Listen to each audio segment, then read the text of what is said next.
الحمد لله الحمد لله الذي جعل الشمس والقمر بحسبان والنجم والشجر يسجدان وفضل زمعانا على زمعان وإنسانا على إنسان ونشهد أن لا إله إلا الله وحده لا شريك له ونشهد أن سيدنا ومولانا محمدا عبده ورسوله صلى الله عليه وعلى آله وأصحابه وبارك وسلم الذي أرسله بالحق بشيرا ونذيرا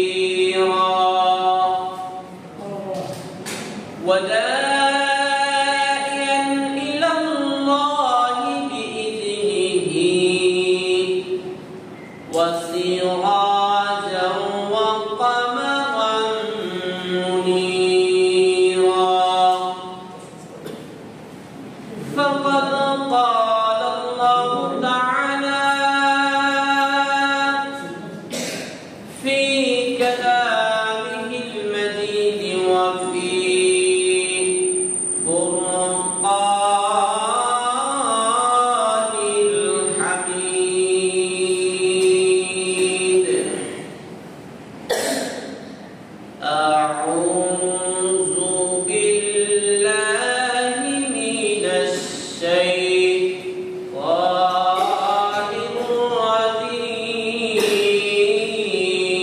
الرجيم بسم الله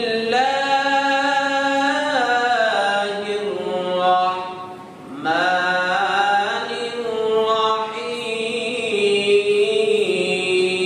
الرحيم إن أول بيت وضع للناس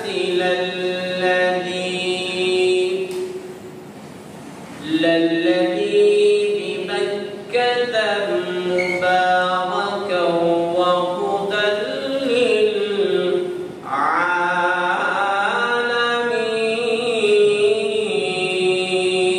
للعالمين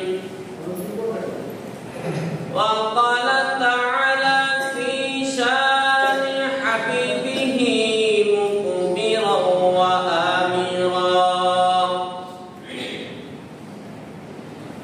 إن الله وملائكته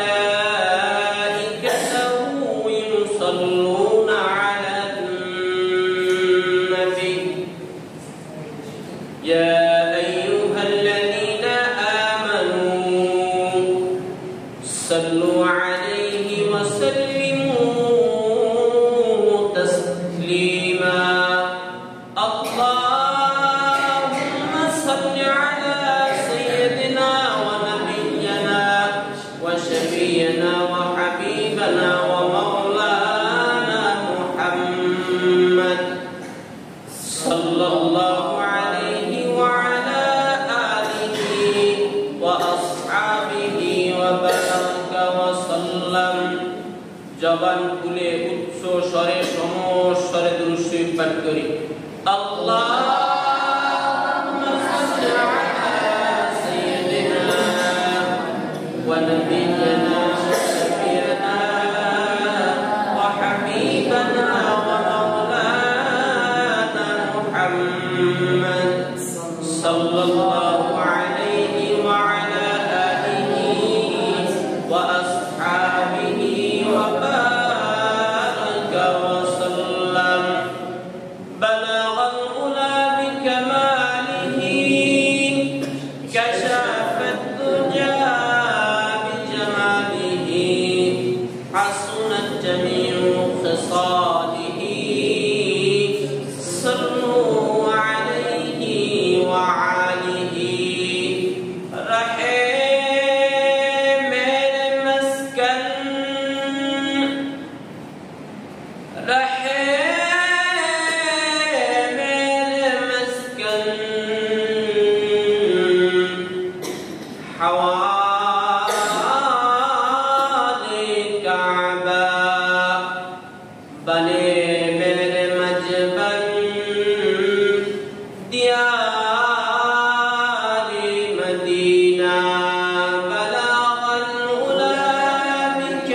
واحلل عقدة من لساني يفقهوا قولي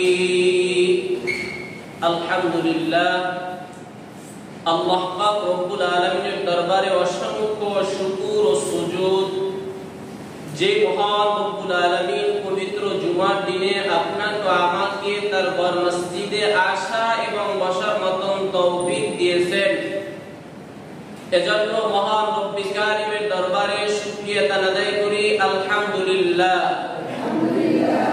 আল্লাহ পাক রব্বুল আলামিন দুনিয়ার সমস্ত ফিতনা ফাসাদের ভিতর থেকে যাচাই বাছাই করে আলাদা করে ফারিক করে পৃথিবীর সর্বশ্রেষ্ঠ জায়গা সর্বোত্তম জায়গা মসজিদে যে আপনাকে আমাকে কবুল করেছেন আল্লাহর ইবাদতের জন্য দুনিয়ার সমস্ত বহির্ত কাজ থেকে গুনাহের কাজ থেকে আল্লাহ পাক রব্বুল আলামিন ফিরিয়ে রেখে তার ঘরে ইবাদতের জন্য যে কবুল করেছেন এজন্য অন্তরে অন্তঃস্থল থেকে উচ্চ স্বরে সমস্বরে কালিমাতুল শুকর আদায় করি আলহামদুলিল্লাহ সম্মানিত হাজিরিন আজকের খুতবার আলোচ্য বিষয় কি অনেকে আয়াতে কারিমা খানা শুনে অনেকের বুঝে এসে গেছে আজকে খুতবার আলোচ্য বিষয় হচ্ছে হজ সম্পর্কে কারণ জিলকদ মাসের আজকে তৃতীয় জুমা কততম জুমা তৃতীয় জুমা এরপরে আরেকটি জুমা আছে এই জিলকদ মাসের এরপরের মাসটি হলো জিলহজ মাস হাজিরা কাবা শরীফ চলে যাবে জিলকদ মাসের ভিতরে অনেকে দেখা যায় মক্কা শরীফে অনেকে চলেও গেছে তো এই জন্য এই হজ সম্পর্কে কিছু কথা বলার ইচ্ছা পোষণ করি ইরাদা রাখি যদি রব্বে কারীম আমাদের উপরে দয়া করে অনুগ্রহ করে যেন কিছু কথা বলবার শুনবার তদ অনুযায়ী আমল করার তৌফিক দান করেন সকলে বলি আল্লাহুম্মা আমিন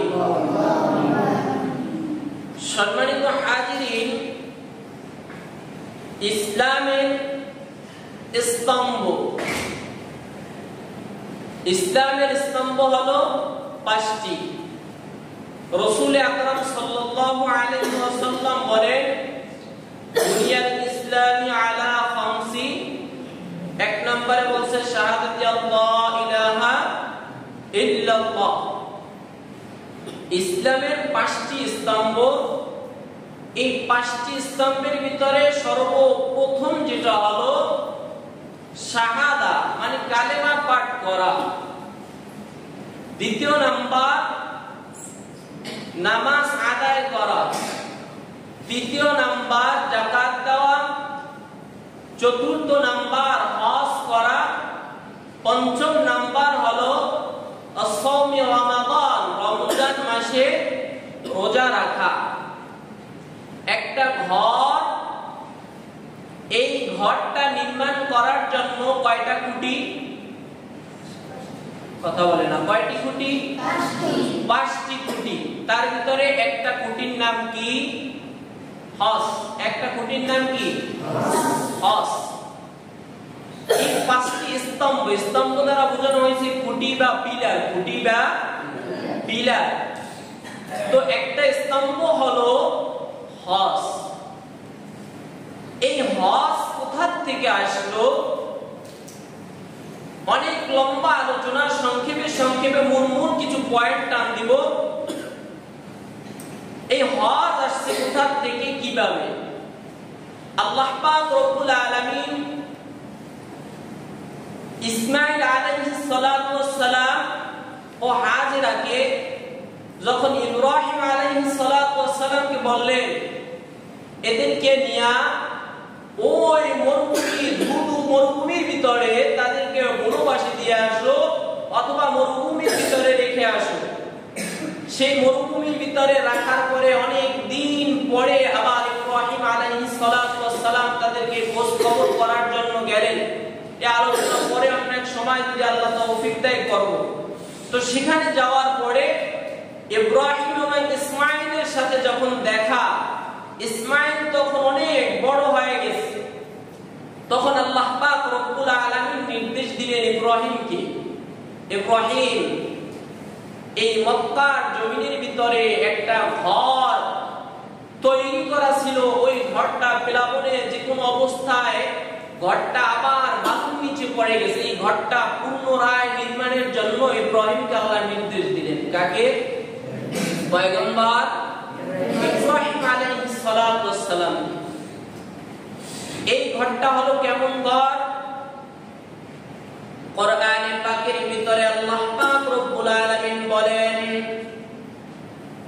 ইন্না আউওয়ালা বাইতিন উদিআ লিন-নাসি লাল্লাযী বিবাক্কাতা মুবারাকা লাল্লাযী বিবাক্কাতা মুবারাকা ওয়া হুদাল লিল-আলামিন।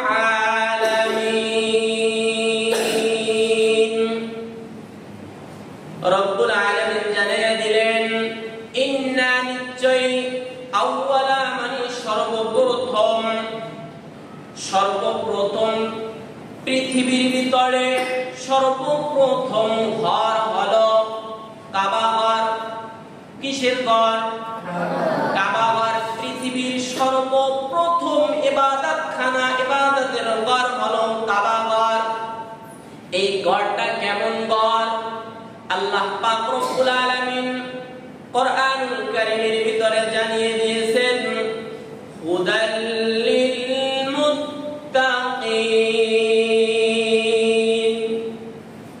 যা পৃথিবীর সমস্ত মানুষের জন্য একটা পথ প্রদর্শক। বিশ্বে যত মানুষ আছে সমস্ত মানুষের জন্য এই ঘরটা হলো একটা পথ প্রদর্শক। এখানে আল্লাহ মুমিনদেরকে ডিভাইডেড করেন নাই, আল্লাহ এখানে কাফিরদেরকে ডিভাইডেড করেন নাই, আল্লাহ এখানে হিন্দুদেরকে ডিভাইডেড করেন নাই। পৃথিবীর সমস্ত মানুষের জন্য এই কাবা ঘর বাইতুল্লাহটা হলো একটা হেদায়াত অথবা পথ প্রদর্শক, একটা রাস্তা। এই ঘরটাকে আল্লাহ পাক রব্বুল আলামিন ইব্রাহিম আলাইহিস সালাতু ওয়াস সালামকে বললেন, ইব্রাহিম এই ঘরটাকে তুমি নির্মাণ করো। কি করো? নির্মাণ করো। ইব্রাহিম আলাইহিস সালাতু ওয়াস সালামকে আল্লাহ পাক রব্বুল আলামিন নিদর্শন দেখাইয়া দিলেন। ইব্রাহিম, আরবের এই জায়গার ভিতরে ঘরটা আছে, কিছু বালি যদি সরানো হয় এখান থেকে সেই ঘরের সন্ধান পাওয়া যাবে। পাথর দিয়ে সুন্দর করে এই ঘরটা আমি আল্লাহ তোমার রব আমার জন্য, আমার সন্তুষ্টির জন্য তুমি ঘরটা নির্মাণ করো। ইব্রাহিম আলাইহিস সালাতু ওয়াস সালাম আল্লাহর হুকুম পাইয়া, আল্লাহর নির্দেশনা পাওয়ার পরে ইব্রাহিম আলাইহিস সালাতু ওয়াস সালাম তার ছেলে ইসমাঈলকে নিয়ে ঘর নির্মাণ শুরু করলেন, কাবা ঘর। একের পর এক পাথর দিতেছেন, নির্মাণ করতেছেন, একের পর এক পাথর দিতেছেন, নির্মাণ করতেছেন। যখন উচ্চতায় পৌঁছে গেছে, এবার ইব্রাহিম আলাইহিস সালাতু ওয়াস সালাম ওই কাবা ঘরের যে দেয়ালগুলি, এই দেয়ালগুলি আর নির্মাণ করতে পারতেছেন না। আল্লাহর কাছে ফরিয়াদ জানাইলেন, রব্বি কারীম, আমার নিজের সাধ্যের ভিতরে যত দূর ছিল তত দূর নির্মাণ করেছি, আয় আল্লাহ এখন তো আর উপরে নির্মাণ করতে পারি না। রব্বি কারীম বললেন, ইব্রাহিম কোন চিন্তার কারণ নাই, তুমি একটা পাথর নাও। পাথর কি নাও? কথা খেয়াল করে শুনতে হবে, আল্লাহ কি বললেন? একটা পাথর নাও। ইব্রাহিম আলাইহিস সালাতু ওয়াস সালাম পাথর নিলেন। এবার আল্লাহ বলতেছেন, ইব্রাহিম পাথরের উপরে দাঁড়াও। আল্লাহ পাথরের উপরে দাঁড়াইলাম, এবার আমার করণীয় কি? আল্লাহ বলতেছেন, ইব্রাহিম তোমার কিচ্ছু করতে হবে না, তুমি এই পাথরকে যদি বলো এই পাথর উপরে যা, আমি আল্লাহর কাবা ঘরের পিলারগুলি নির্মাণ করব, দেয়াল নির্মাণ করব, এই পাথর উপরে যাবে। ইব্রাহিম তুমি যদি পাথরকে বলো পাথর ডানে যা, সাথে সাথে সাথে পাথর ডানে যাবে। তুমি যদি পাথরকে বলো এ পাথর বামে যা, পাথর বামে যাবে। তুমি যদি পাথরকে বলো পাথর পিছনে যা, সাথে সাথে পাথরটা পিছনে চলে যাবে। সুবহানাল্লাহ। কে বলতেছেন? বলেন এই কথা কে বলতেছেন? আল্লাহ বলতেছেন। এই কাবা ঘর নির্মাণের পরে রব্বি কারীম জানায়া দিলেন দুনিয়ার সমস্ত মানুষকে যে ইব্রাহিম আলাইহিস সালাতু ওয়াস সালাম এই কাবা ঘরটা নির্মাণ করেছেন। এই যে পাথরের কথা কোরআনুল কারীমের ভিতরে আল্লাহ জানায়া দিয়েছেন, একটু পরে আসতেছে সামনে। ইব্রাহিম আলাইহিস সালাতু ওয়াস সালামের কাবা ঘর নির্মাণ করা শেষ হয়ে গেল। এবার ইব্রাহিম আলাইহিস সালাতু ওয়াস সালাম আল্লাহর কাছে বলতেছেন, রব্বি কারীম কাবা ঘরের কাজ তো কমপ্লিট। এবার যখন আল্লাহর কাছে বললেন, আল্লাহ ইব্রাহিমকে নির্দেশনা দিলেন, ইব্রাহিম এই কাবা ঘরটা সুন্দরভাবে পরিষ্কার করে নাও। ইব্রাহিম কাবা ঘর পরিষ্কার করে নিলেন সুন্দর করে। এবার আল্লাহ পাক রব্বুল আলামিন নির্দেশ দিলেন, ইব্রাহিম রে এই কাবা ঘরের উপরে দাঁড়াইয়া তুমি আযান দাও। কি করো? আরো জোরে বলেন, আযান দাও। এই কাবা ঘরটা যে তুমি নির্মাণ করলা, এই কাবা ঘরে ইবাদতের জন্য মানুষদেরকে তাওয়াফ করার জন্য তাদেরকে ডাকো, আহ্বান করো। আল্লাহ পাক রব্বুল আলামিন ইব্রাহিম আলাইহিস সালাতু ওয়াস সালামকে নির্দেশ দিলেন, ইব্রাহিম রে এই কাবা ঘরের উপরে উঠে কাবা ঘরের উপরে বসে তুমি আযান দাও। ইব্রাহিম এবার আল্লাহর কাছে বলতেছেন, রব্বি কারীম এই ধুধু মরুভূমির ভিতরে কোথাও মানুষ নাই, ডানে বামে সামনে পিছনে কোথাও লোক নাই। আমি ইব্রাহিম যদি এখানে আযান দেই, এই আযানের ধ্বনি তো গণবসতি জনসম্মুখে পৌঁছাবে না। কি বলতেছেন? আল্লাহ আমি ইব্রাহিম যদি এখানে বসে আযান দেই, আমার যে কণ্ঠস্বর, এই কণ্ঠস্বর থেকে আযান দিলে আযান তো সমগ্র দেশের ভিতরে পৌঁছাবে না। পৌঁছাবে নাকি? আমি যদি এই মসজিদের ছাদের উপরে উঠে আযান দেই, পুরোপুরি এই নরোত্তমপুর এলাকাটাও তো মনে হয় শোনা যাইবে না। যাইবে? হয়তো বা এখান থেকে একবারই শোনা যাইতে পারে, এরপরে আর শোনা যাবে না। কিন্তু এখানে যদি আযান দিয়ে বলা হয় যে ছাদের উপরে উঠে তুমি আযান দাও এবং সমগ্র বিশ্ববাসীদেরকে এই কাবা ঘর, এই মসজিদ এখানে এসে ইবাদতের জন্য আহ্বান করো, এটা সম্ভব নাকি? কথা বলে না। আল্লাহ করলে সম্ভব, আল্লাহ করলে সম্ভব, কিন্তু তাছাড়া সম্ভব না। এবার ইব্রাহিমকে আল্লাহ পাক রব্বুল আলামিন বলতেছেন, ইব্রাহিম রে তুমি উঠে আযান দাও, তোমার কাজ হলো আযান দেওয়া, আর আমি আল্লাহর কাজ হলো এই আযানের ধ্বনি মানুষের কানে পৌঁছে দেওয়া।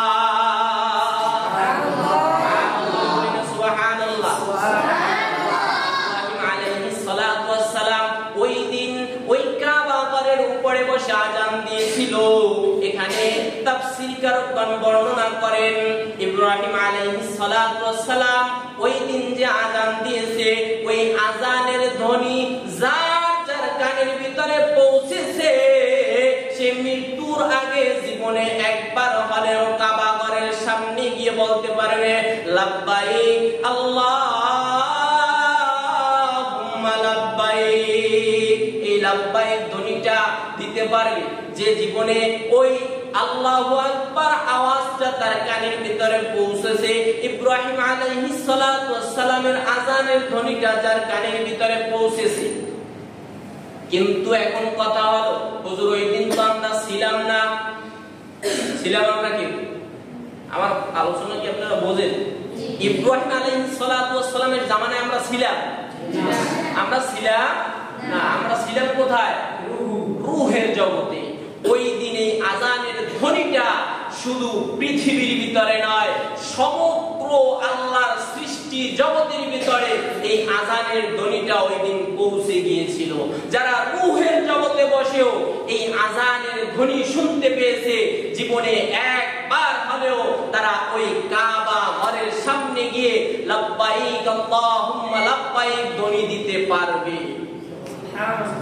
এখানে তাফসীর কারকগণ আরো বর্ণনা দেয়, ওই দিন আজানের ধ্বনি শুনে যে একবার বলছিল লাব্বাইক, আল্লাহ পাক রব্বুল আলামিন তাকে জীবনে একবার ওই কাবা ঘরের সামনে নিবে। যে দুইবার বলছিল লাব্বাইক, আল্লাহ পাক রব্বুল আলামিন ওই কাবা ঘরের সামনে তাকে দুইবার নিয়ে যাবে। যে একাধিকবার সেদিন আজানের ধ্বনি শোনার পরে ইব্রাহিম আলাইহিস সালাতু ওয়াস সালামের ডাকে তার আহ্বানে সাড়া দিয়েছিল, যে যেই কয়বার সাড়া দিয়েছে আল্লাহ পাক রব্বুল আলামিন তার ওই সমস্ত বান্দা বান্দীদেরকে তার হায়াতে জিন্দেগীর ভিতরে কতবার ওই কাবা ঘরের সামনে যাওয়ার তৌফিক দিয়া দিবে। সুবহানাল্লাহ। এই ঘরটা হলো পৃথিবীর সর্বপ্রথম ইবাদত খানা। আল্লাহ পাক রব্বুল আলামিন জানিয়ে দিয়েছেন, এখন এই কাবা ঘর, এই জায়গার ভিতরে নিদর্শন রয়েছে। নিদর্শন কি আছে? নিদর্শন রয়েছে। এখন এই কাবা ঘরের কাছে কি নিদর্শন রয়েছে? রব্বুল আলামিন কোরআনুল কারীমের ভিতরে ডেকে বলতেছেন, ফিহি আয়াতুম বায়িনাতুম মাকামু ইব্রাহিম। জোরে জোরে বলি না আল্লাহু আকবার। সর্বপ্রথম ইবাদতখানা, সর্বপ্রথম ইবাদতের ঘর এই বাইতুল্লাহর কিনারে আল্লাহ পাক রব্বুল আলামিন মাকামে ইব্রাহিমকে নিদর্শন স্বরূপ রেখে দিয়েছেন। যেই পাথরের উপরে দাঁড়িয়ে পয়গম্বর ইব্রাহিম আলাইহিস সালাতু ওয়াস সালাম কাবা ঘর নির্মাণ করেছিলেন। বছরের পর বছর চলে যেতেছে, আজও পর্যন্ত সেই মাকামে ইব্রাহিম, যেই পাথরের উপরে দাঁড়িয়ে ইব্রাহিম আলাইহিস সালাতু ওয়াস সালাম কাবা ঘর নির্মাণ করেছিলেন, ওই পাথরটা কিয়ামত পর্যন্ত আল্লাহ পাক রব্বুল আলামিন ওই কাবা ঘরের নিকটেই রেখে দিবে। পৃথিবীর যত মানুষেরা হজ করার জন্য যায়, হজ করার জন্য যত হাজিরা কাবা শরীফে যায়, ওই কাবা শরীফে গিয়ে ওই মাকামে ইব্রাহিমের কে সামনে রেখে 2 রাকাত নামাজ আদায় করে। আর এই 2 রাকাত নামাজ আদায় করা হাজীদের জন্য বড় সওয়াব, বড় সওয়াবের ঘোষণা আমার আল্লাহ দিয়া দিয়েছে। সুবহানাল্লাহ। রাসূল আকরাম সাল্লাল্লাহু আলাইহি ওয়াসাল্লাম বলছেন, শুধু তাই নয়, এই মাকামে ইব্রাহিমের সামনে রেখে যদি কেউ আল্লাহর কাছে দোয়া করে, ওই দোয়াটা রব্বি কারীম বান্দার ওই দোয়া ফেরত দিতে পারে না। আল্লাহ পাক রব্বুল আলামিন বান্দার ওই দোয়াটা আল্লাহ কবুল করে নেয়। এখন এই কাবা শরীফে হজ করার জন্য কারা যাবে, মক্কা শরীফে কারা যাবে, এদের সম্পর্কে আল্লাহ পাক রব্বুল আলামিন কোরআনুল কারীমের ভিতরে ঘোষণা দিয়ে জানাই দিয়েছেন, ওয়ালিল্লাহি আলান নাসি হিজ্জুল বাইতি মান ইসতাতা ইলাইহি সাবিলা। এই কাবা ঘরের সামনে, এই কাবা ঘর তাওয়াফ করার জন্য পৃথিবীর সমস্ত দেশ থেকে ওই সমস্ত মানুষেরা এসে হাজিরা দেবে। ওই সমস্ত মানুষদের জন্য আল্লাহ পাক রব্বুল আলামিন এই কাবা ঘরের তাওয়াফ করার জন্য তাদের জন্য খরচ করেছেন। কাদের জন্য? এরা হলো ওই সমস্ত লোক যাদেরকে আল্লাহ পাক রব্বুল আলামিন ওই সমপরিমাণ অর্থ সম্পদ দিয়েছেন যে কাবা ঘর থেকে, তার বাড়ি থেকে কাবা ঘর পর্যন্ত যেতে, আবার ওই কাবা ঘর থেকে বাড়ি পর্যন্ত রিটার্ন আসতে তার যে পরিমাণ অর্থের প্রয়োজন, যে পরিমাণ টাকার প্রয়োজন, ওই সমপরিমাণ টাকার মালিক যদি হয় এবং সে যতদিন ওই কাবা ঘরের কিনারে থাকবে, কাবা ঘর তাওয়াফ করার জন্য থাকবে, এতদিন পর্যন্ত তার আহাল, তার পরিবার যারা বাড়িতে থাকবে, এই পরিবার ও পরিজনের জন্য সে যে প্রয়োজন, সেই অর্থ যদি তার থাকে, এই অর্থ যদি কোনো বান্দাবান্দির থাকে, তাহলে ওই সমস্ত বান্দাবান্দি ওই কাবাঘর তাওয়াফ করা, কাবাঘরের কাছে গিয়ে কাবাঘর তাওয়াফ করা তাদের জন্য ফরজ। তাদের জন্য কি? এই কাবাঘরে গিয়ে কাবাঘরে তাওয়াফ করা ফরজ। রাসূল আকরাম সাল্লাল্লাহু আলাইহি ওয়াসাল্লাম বলেন, হজ ফরজ হলে তোমরা তাড়াতাড়ি হজ করে নাও। তোমাদের উপরে যদি হজের যে বিধান, যে নির্দেশনা, এই বিধান অনুযায়ী যদি তোমরা অর্থের মালিক হয়ে যাও, তাড়াতাড়ি হজ করে নাও। কারণ এই অর্থ তোমার হয়েছে, অর্থ হওয়ার সাথে সাথে যদি হজ করে না নাও, তাহলে দেখা যায় এবছর তুমি যেই ধন সম্পদের মালিক আছো, আগামী বছর হয়তো বা আবার তোমার এই ধন সম্পদ নাও থাকতে পারে। কথা বলেন, কথা ঠিক কিনা? এজন্য তোমার অর্থ সম্পদ যখনই তুমি মালিক হয়ে গেছো, হজের নিসাব পরিমাণ অর্থ সম্পদ তোমার হয়ে গেছে, সাথে সাথে গিয়ে তুমি হজটা আদায় করে নাও। তোমার ইসলামের যে একটা বেনা একটা রোকন, এই রোকনটা তুমি আদায় করে নাও। এখন এখানে প্রশ্ন যে হজ কতবার জীবনে ফরজ, এর মাসালা এসেছে রাসূল আকরাম সাল্লাল্লাহু আলাইহি ওয়াসাল্লামের কাছে। একজন সাহাবী প্রশ্ন করলেন, ইয়া রাসূলুল্লাহ, ইয়া হাবিবাল্লাহ, পয়গম্বর, আমার যদি অর্থ, আমার যদি সামর্থ্য হয়, তাহলে এই হজ আমার জন্য জীবনে কয়বার ফরজ?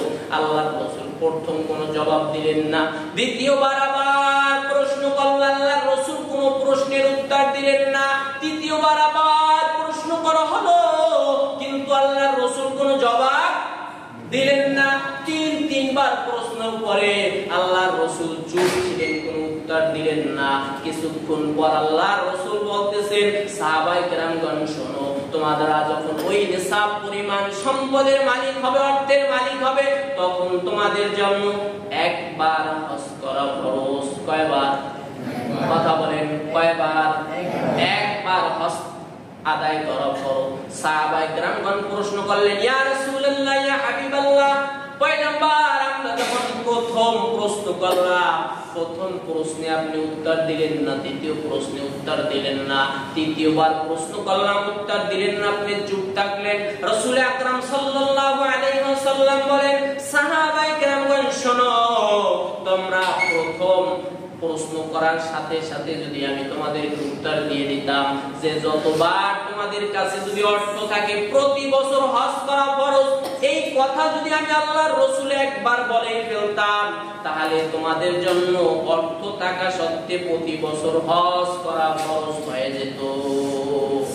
এই বিধান জারি হয়ে যেত। আমি যদি একবার বলে দিতাম যে অর্থ সম্পদ থাকলে প্রতি বছর হজ করা ফরজ, এজন্য আমার কাছে জিবরাইলের মাধ্যমে ওহী না আসা পর্যন্ত আমি রাসূল কোনো প্রশ্নের উত্তর দেই না। এজন্য হজ কতবার করা ফরজ? কথা বলে না, একবার হজ করা ফরজ। এখন এই হজ করতে গেলে, এখানে গেলে আমাদের লাভ কি? হজ করতে গেলে লাভ লস ছাড়া তো আমরা কিছু করি না, বাঙালি করি? কথা বলে, লাভ ছাড়া বাঙালি আছে? লসে বাঙালি নাই, লাভে আছে। এখন এই হজ করতে গেলে আমাদের লাভ কি, এ সম্পর্কে রব্বে কারীম বলতেছেন, ওয়া মা দাখালাহু কানা আমিনা। কেউ যদি হজ করতে যায় আর এই কাবার চত্বরের ভিতরে প্রবেশ করে, তাহলে এই অবস্থায় প্রবেশ করার সাথে সাথে ওই সমস্ত বান্দা বান্দির জিম্মাদারি স্বয়ং আমি আল্লাহর কুদরতি হাতে চলে আসে। আরো জোরে বলি না সুবহানাল্লাহ। এই আয়াত তাফসীরের ভিতরে তাফসীর কারকগণ লেখেন, যদি কোনো মানুষ হজ করার জন্য যায় আর ওই কাবার যে চত্বর, এই কাবার চত্বরের ভিতরে যদি প্রবেশ করে, কোন মানুষ যদি কাউকে কতল করে প্রবেশ করে, তাহলে এই কাবার চত্বরের ভিতরে তার বিচার করা যাবে না। যত বড় অপরাধী হোক না কেন, সে অপরাধ করার পরে যখনই সে কাবার চত্বরের ভিতরে প্রবেশ করে ফেলবে, কাবার চত্বরের ভিতরে প্রবেশ করার সাথে সাথে সে সমস্ত কিছু থেকে, বিপদ আপদ থেকে সে নিরাপদ হয়ে যায়। শুধু তাই নয়, রাসূল আকরাম সাল্লাল্লাহু আলাইহি ওয়াসাল্লাম বলেন, এই কাবা ঘরটার সামনে দিয়ে যদি কেউ শুধু তার চোখ দ্বারা তাকায়া কাবা ঘরটা দেখে, এই কাবা ঘরটা দেখার কারণেও আল্লাহ পাক রব্বুল আলামিন ওই সমস্ত বান্দা বান্দীদের আমলনামার ভিতরে ফেরেশতাদেরকে দিয়া নেকি লেখাইতে থাকে। শুধু তাই নয়, রাসূল আকরাম সাল্লাল্লাহু আলাইহি সাল্লাম আরো বলেন, আল্লাহর পয়গম্বর বলেন, যদি কেউ ওই কাবার কিনারে গিয়া, কাবার সামনে যদি গিয়া কেউ নামাজ আদায় করে, কি আদায় করে? নামাজ আদায় করে।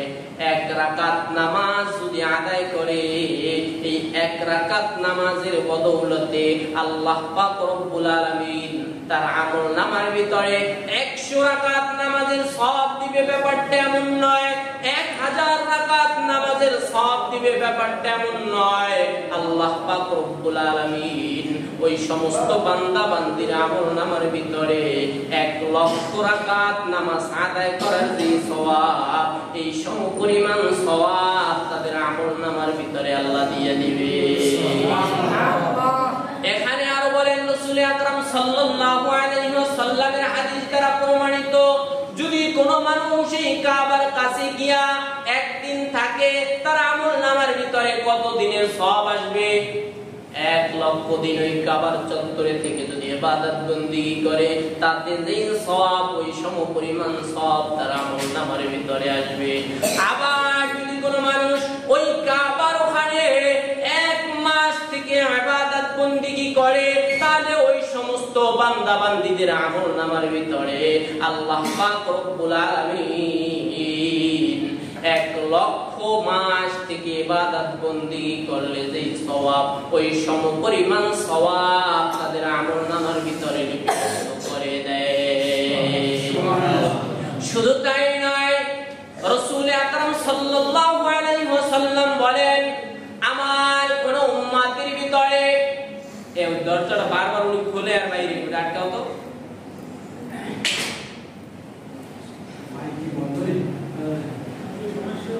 কোন বান্দা বান্দি যদি ওই কাবার চত্বরে গিয়ে হজ করার জন্য যায়, সে সমস্ত গুনাহ থেকে যদি তওবা করে, সে যদি পরিপূর্ণ একটা কবুলিয়াত হজ আদায় করতে পারে, এই কবুলিয়াত হজ আদায় করলে ওই ব্যক্তির মর্যাদা, ওই ব্যক্তির সম্মান কেমন হবে? আল্লাহর রাসূল বলেন, ওই সমস্ত বান্দা বান্দির পিছনে যত গুনাহ থাকে, আল্লাহ পাক রব্বুল আলামিন তার পিছনের সমস্ত গুনাহগুলিকে আল্লাহ মাফ করাইয়া দেয়। সে যদি একটা কবুলিয়াত হজ আল্লাহর কাছে করাইতেই পারে, হজটা যদি আল্লাহর কাছে কবুল হয়ে যায়, আল্লাহর রাসূল বলেন ওই ব্যক্তির অবস্থাটা এমন হয়, সদ্য ভূমিষ্ঠ যে একটা সন্তান দুনিয়ার জমিনে ভূমিষ্ঠ হলো, ওই বান্দা অথবা ওই ছোট মাসুম বাচ্চার জীবনে যেমনি ভাবে কোনো গুনাহ থাকে না, অনুরূপ ভাবে একটা কবুলিয়াত হাজি, যে ওই কবুলিয়াত হাজির অবস্থাটাও তেমন হয়ে যায়। হজ করার সাথে সাথে তার জীবনের সমস্ত গুনাহ মাফ হয়ে যায়, সে একটা মাসুম বাচ্চার মতন হয়ে যায়। এজন্য আল্লাহর রাসূল বলেন, যখন কোন হাজি আসবে, হাজিদের সাথে তোমরা সাক্ষাৎ করো, তাদের সাথে মুসাফা করো, তাদের কাছ থেকে দোয়া নাও। এই নির্দেশ দিয়েছেন রাসূল আকরাম সাল্লাল্লাহু আলাইহি ওয়াসাল্লাম, যে হাজিরা যখন আসবে এদের কাছে গিয়া দোয়া নেওয়া, এদের সাথে মুসাফা করা, এদের সাথে মুআনাকা করা। আল্লাহর রাসূল শিক্ষা দিয়েছেন তার সাহাবায়ে কেরামদেরকে। শেষ হজে আল্লাহর রাসূল অনেক শিক্ষা দিয়ে গেছেন, অনেক লম্বা আলোচনা, সেদিকে যাওয়া যাবে না। রাসূল আকরাম সাল্লাল্লাহু আলাইহি ওয়াসাল্লাম বলেন, কোন বান্দা বান্দি যদি মাবরুর হজ করেন, মাবরুর হজ যদি কোনো বান্দা বান্দি করতেই পারে, তাহলে এই বান্দা বান্দির জন্য তার দুনিয়া থেকে বিদায় নিতে দেরি, জান্নাতে প্রবেশ করতে দেরি নাই। তার ভিতরে জান্নাতের ভিতরে শুধু একটাই পর্দা, সেই পর্দাটা হলো কি মৃত্যু, মরণ হতে যতটুকু সময়। অনেক লম্বা আলোচনা সেদিকে যাওয়া যাবে না, সংক্ষেপে দুই একটার কথা বলে আলোচনা শেষ করব। সম্মানিত হাজিরিন, এখন যদি এই হজ যাদের উপরে ফরজ হয়েছে, এই হজ যদি না করে তাহলে তাদের অবস্থা কি হবে? রাসূল আকরাম সাল্লাল্লাহু আলাইহি ওয়াসাল্লাম বলেন, যদি কোনো বান্দা বান্দি হজের নিসাব পরিমাণ তার অর্থ সম্পদ হলো, কিন্তু হজের নিসাব পরিমাণ অর্থ সম্পদ হওয়ার পরেও আমার ওই সমস্ত বান্দা বা আমার ওই সমস্ত উম্মতেরা যদি হজ না করে, সে যখন মারা যাবে তখন থেকে সে ইহুদি হয়ে মারা গেল, সে নাসারা হয়ে মারা গেল, সে খ্রিস্টান হয়ে মারা গেল নাকি, এই ব্যাপারে আমি রাসূলের কাছে কোনো জিম্মাদারি থাকে না। জোরে জোরে বলি না নাউযুবিল্লাহ। কত ভয়ঙ্কর কথা! আল্লাহর রাসূল যদি বলেন যে যে মারা গেল উনি ইহুদি হয়ে মারা যাক, নাসারা হয়ে মারা যাক, খ্রিস্টান হয়ে মারা যাক, ওই ব্যাপারে আমার রাসূলের কাছে কোনো জিম্মাদারি থাকবে না। এমন মানুষ আছে না ভাই আমাদের সমাজে? বহু মানুষ আছে যাদের অর্থ সম্পদ টাকা পয়সা দিয়েছে কিন্তু হজ করতে যায় না। শুধু তাই নয়, রাসূল আকরাম সাল্লাল্লাহু আলাইহি ওয়াসাল্লাম বলেন, আমি আমার উম্মত যারা আছে আল্লাহ পাক রব্বুল আলামিন তাদেরকে আল্লাহ অর্থ সম্পদ দেওয়ার পরে প্রথম বছর যখন হজ করে না, দ্বিতীয় বছর যখন হজ করে না, তৃতীয় বছর যখন হজ করে না, চতুর্থ বছর যখন হজ করে না, আল্লাহ পাক রব্বুল আলামিন এক এক করে বান্দার অবস্থাটা আল্লাহ দেখতে থাকেন। বান্দা যখন একেবারে হজের জন্য পঞ্চমবারও হজ করলো না, আল্লাহ পাক রব্বুল আলামিন তার জন্য এই হজ জীবনে না করতে পারে আল্লাহ গুসা করে, আল্লাহ রাগান্বিত হয়, তার দিলের ভিতরে তার কলবের ভিতরে মোহর মেরে দেয়। জোরে জোরে বলি না নাউযুবিল্লাহ। তাকে অর্থ সম্পদ আল্লাহ সব দিয়েছে ভরপুর, তারপরেও সে হজ করলো না, এমন ব্যক্তির উপরে আল্লাহ রাগান্বিত হয়ে যায়, ওর দিলের ভিতরে আল্লাহ মোহর মেরে দেয়, জীবনে আর কোনোদিন ওর হজ করার ইচ্ছা ওর ভিতরে হবে না। এজন্যই দুইটা ছোট ছোট হাদিস দ্বারা বোঝা যায় যে আল্লাহ পাক রব্বুল আলামিন যখনই আমাদেরকে এই হজের অর্থ সম্পদ যতটুকু নিসাব পরিমাণ প্রয়োজন, যে আমি আয়াতে কারিমা থেকে বলেছি যে আপনার এই পরিমাণ সম্পদ যে বান্দা বান্দি তার এতটুকু সম্পদ মক্কা শরীফ যাবে আসবে এবং সেখানে যে যাবতীয় যে খরচা কোরবানি দেওয়া এবং থাকা খাওয়া এবং তার ফ্যামিলিতে এক মাসের ভরণ পোষণ রেখে এই পরিমাণ অর্থ সম্পদ যদি থাকে তাহলে ওই সমস্ত বান্দা বান্দির উপরে হজ করা। আল্লাহ পাক রব্বুল আলামিন আজকের এই সংক্ষিপ্ত আলোচনার ভিতর থেকে মুক্তাসার যে আলোচনা হলো এর উপরে আমাদেরকে আমল করার তৌফিক দান করুক। সকলে বলে আমিন।